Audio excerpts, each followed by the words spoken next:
Assalamualaikum warahmatullahi wabarakatuh. Salam sejahtera bagi kita semua. Semoga kita semua senantiasa mendapatkan nikmat dan hidayah dari Allah Subhanahu wa Ta'ala. Sebelumnya, perkenalkan kami dari kelompok 7 yang beranggotakan Mirna Amalia dengan MPM 26032. Saya sendiri Eko Pramudia Ramadhani dengan MPM 26033. Pradita Amanda Putri dengan MPM 26034 dan Eri Wahyu Riyadi dengan MPM 26036. Pada kesempatan kali ini kami ingin menyampaikan materi presentasi yang berjudul pengertian akidah atau iman, pengertian Ahlus Sunnah wal Jamaah, sebab penyimpangan di dalam akidah dan munculnya kelompok-kelompok menyimpang seperti Syiah, Khawarij, Murji'ah, dan Mu'tazilah. Sebelumnya saya ingin mengucapkan terima kasih kepada Bapak Hanafi yang telah memberikan kesempatan kepada kami untuk menyampaikan materi ini. Baiklah, untuk materi yang pertama akan dibacakan oleh Mirna Amalia.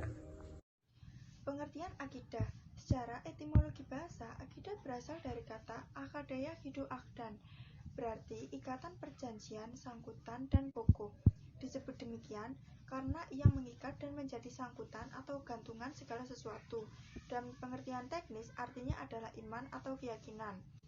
Menurut istilah terminologi, akidah ialah dasar-dasar pokok kepercayaan atau keyakinan hati seorang muslim yang bersumber ajaran Islam yang wajib dipegang oleh setiap muslim sebagai sumber keyakinan yang mengikat.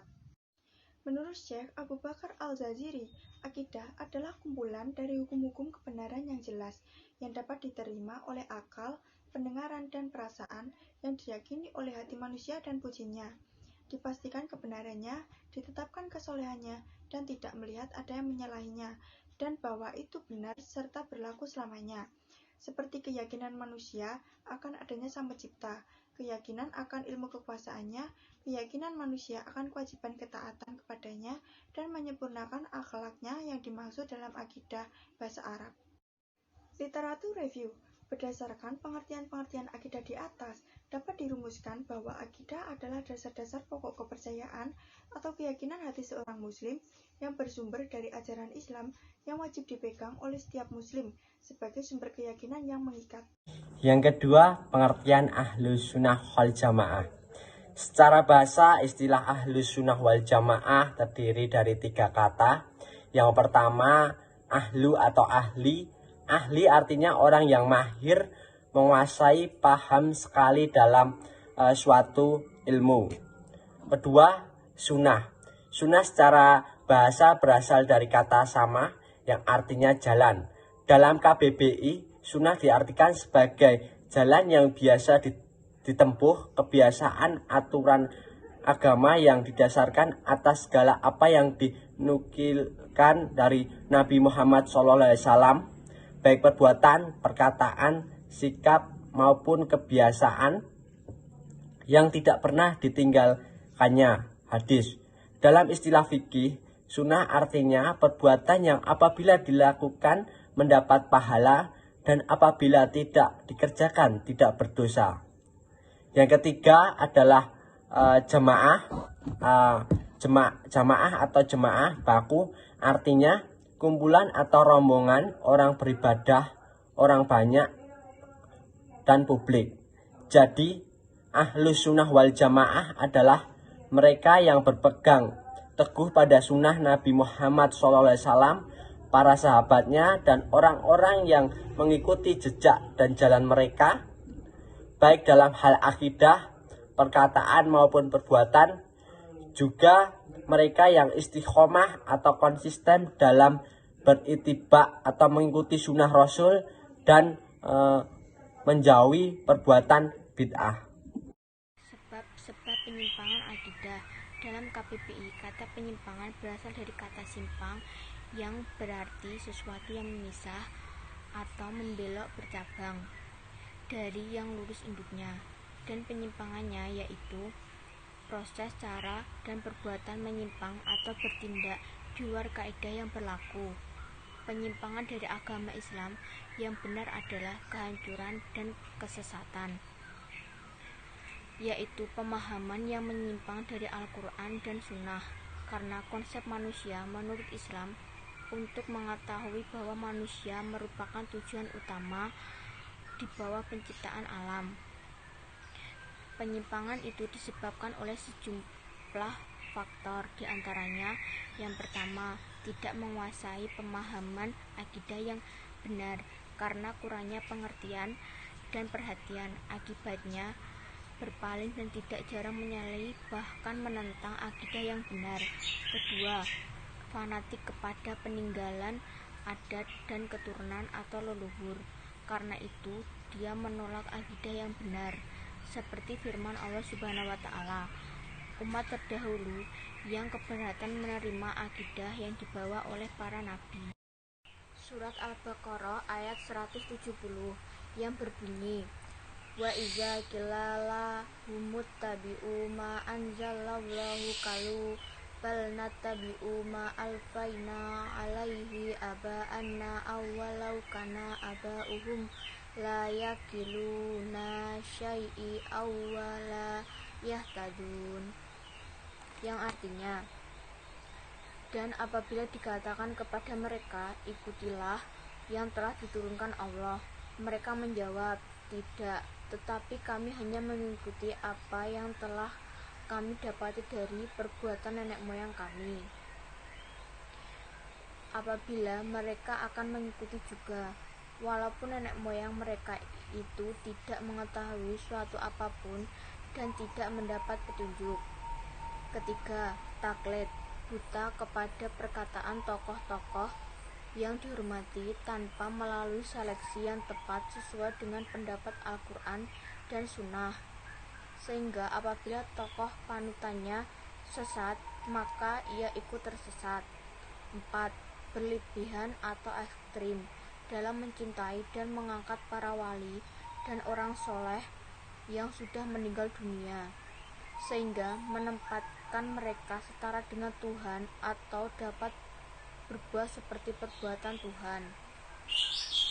Kuburan-kuburan mereka dijadikan tempat meminta, bernazar, dan berbagai ibadah yang seharusnya hanya ditunjukkan kepada Allah.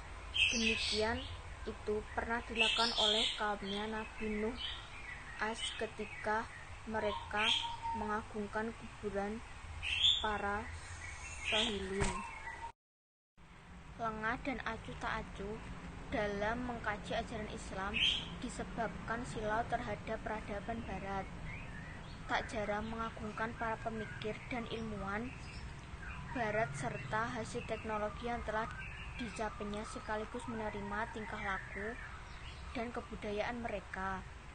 Pendidikan di dalam rumah tangga banyak yang tidak berdasarkan ajaran Islam, sehingga anak tumbuh tidak mengenal akidah Islam.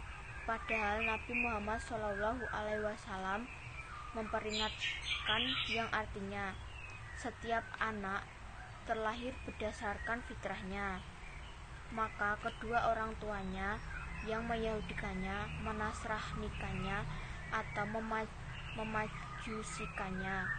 7. Peranan pendidikan resmi tidak memberikan porsi yang cukup dalam pembinaan keagamaan seseorang. Munculnya kelompok-kelompok menyimpang, Syiah, Khawarij, Murji'ah, dan Mu'tazilah. 1. Syiah. Syiah adalah kelompok menyimpang yang cukup awal muncul dari tubuh kaum muslimin. Awalnya, penyimpangan ini hanya sekedar melebihkan Ali dan ahli bait Rasulullah. Lalu penyimpangan mereka semakin parah, sampai pengkultusan sebagian ahli bait. Demikianlah setiap penyimpangan dan bid'ah pada umat ini. Awalnya kecil, bahkan menyerupai kebenaran, kemudian membesar dan bahkan dapat mengeluarkan pelakunya dari Islam. Di antara pokok penyimpangan Syiah. 1. Syiah meyakini bahwa kitab suci Al-Quran yang ada sekarang tidak autentik lagi, alias telah mengalami penambahan dan pengurangan. 2. Orang Syiah mengkafirkan para sahabat Rasulullah kecuali segelintir orang saja seperti Abu Dzar, Salman Al-Farisi, dan lainnya, termasuk yang dikafirkan oleh mereka adalah Abu Bakar As-Siddiq, Umar bin Khattab, Utsman bin Affan, dan Ummul Mukminin Aisyah radhiyallahu anhum ajma'in.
Dua, Khawarij. Bersamaan dengan Syiah, Khawarij adalah kelompok menyimpang yang pertama kali muncul dalam tubuh umat Islam sekitar tahun 37 sampai 40 Hijriah. Bahkan benih-benih mereka telah muncul sejak zaman Nabi. Di dalam tubuh Khawarij terdapat banyak sekali firqah atau kelompok sempalan, tetapi inti akidah atau pemikiran mereka hampir sama, diantaranya satu, mengkafirkan pelaku kabair atau dosa besar. Dua, pengkafiran kaum muslimin secara umum dan negara kaum muslimin. Tiga, mereka adalah orang-orang yang menarik tangan dari pemimpin kaum muslimin dan melakukan pemberontakan baik dalam hati, dengan lisan, atau bahkan dengan mengangkat senjata. Mulai nampak munculnya Khawarij adalah saat terjadi perang Syifi'in yang terjadi antara Khalifah Ali dan ahli Syam. Saat itu, ahli Syam menawarkan kepada Ali untuk melakukan tahkim atau perundingan yang diwakili dua orang laki-laki, satu dari Irak dan satu dari Syam. Khalifah Ali pun menyetujuinya. Orang-orang Khawarij yang mana awalnya berada dalam barisan pasukan Ali pun mengingkari utusan tahkim lewat perwakilan ini. Mereka mengatakan bahwa itu berarti berhukum dengan selain hukum Allah, sambil mengulang-ulang firman Allah, Sesungguhnya hukum hanya milik Allah. Quran Surah Yusuf ayat 40. 3. Murji'ah. Murji'ah berasal dari kata irja, yang artinya menangguhkan. Murji'ah muncul pada abad pertama Hijriah, yang muncul karena perbedaan dua pendapat, yaitu Syiah dan Khawarij. Kaum Syiah mengkafirkan para sahabat yang menurut mereka menghina kekhalifahan dari Ali. Sedangkan kaum Khawarij, mereka mengkafirkan kelompok Ali dan Muawiyah.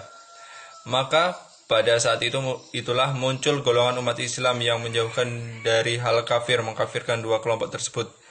Sekte Murji'ah muncul sebagai reaksi atas sikap yang tidak mau terlibat dalam upaya kafir mengkafirkan terhadap orang yang melakukan dosa besar, sebagaimana yang dilakukan kaum Khawarij, ujar Ustadz Asroni Al-Paroya, Ketua Forum Komunikasi Dai Muda Indonesia untuk Jakarta Timur. Pendapat aliran dalam Islam ini terbagi menjadi dua golongan, moderat dan golongan ekstrim. Golongan moderat berpendapat bahwa orang berdosa bukan kafir dan tidak kekal dalam neraka. Sedangkan golongan ekstrim berpendapat bahwa orang Islam yang percaya pada Allah kemudian menyatakan kekufuran secara lisan tidak menjadi kafir karena imam itu letaknya di dalam hati. Bahkan meskipun melakukan ritual agama-agama lain, perbedaan teologi adalah perbedaan dalam hal mengkafirkan, sambung Ustadz Asroni. 4. Mu'tazilah. Mu'tazilah adalah kelompok aqlaniyah atau ahli akal, kalamiyah, dan filsafat. Mereka banyak mencampur adukan syariat dengan filsafat dan akal. Di antara pokok pemikiran mereka adalah apa yang disebut dengan usul khamsah atau pokok yang 5. 1. Manzilah baina manzilataini atau kedudukan di antara kedua kedudukan, yaitu bahwa seorang fasik atau yang berbuat dosa besar tidaklah mukmin dan tidak pula kafir, tetapi di antara keduanya. 2. Tauhid. versi mereka yaitu menafikan sifat Allah. 3. Ad atau adil, maksud mereka menafikan qadar. 4. Al-wa'ad wal wa'id, yaitu bahwa seseorang yang berbuat dosa besar dan tidak bertobat maka akan kekal di neraka. 5. Amar bin ma'ruf wan nahyi anil munkar, maksud mereka adalah khuruj atau keluar dari pemerintah dan melazimkan manusia dengan pemikiran dan akidah mereka, digelari Mu'tazilah. Karena pemimpin mereka yaitu Wasil bin Atha meninggal 131 Hijriah, memisahkan diri atau i'tazala dari majelis. Hasan al-Basri rahimahullah meninggal 110 Hijriah.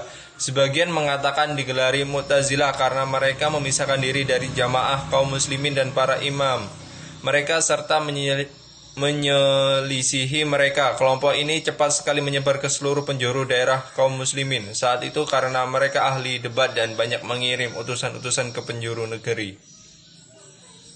Mungkin cukup sekian yang bisa kami sampaikan. Saya berharap hasil presentasi yang kami berikan bermanfaat bagi kita semua. Saya selaku perwakilan kelompok 7 mohon minta maaf bila ada kesalahan dalam penuturan kata atau sikap kami, karena kesempurnaan hanya milik Allah Subhanahu wa Ta'ala. Wabillahi taufik walhidayah. Wassalamualaikum warahmatullahi wabarakatuh.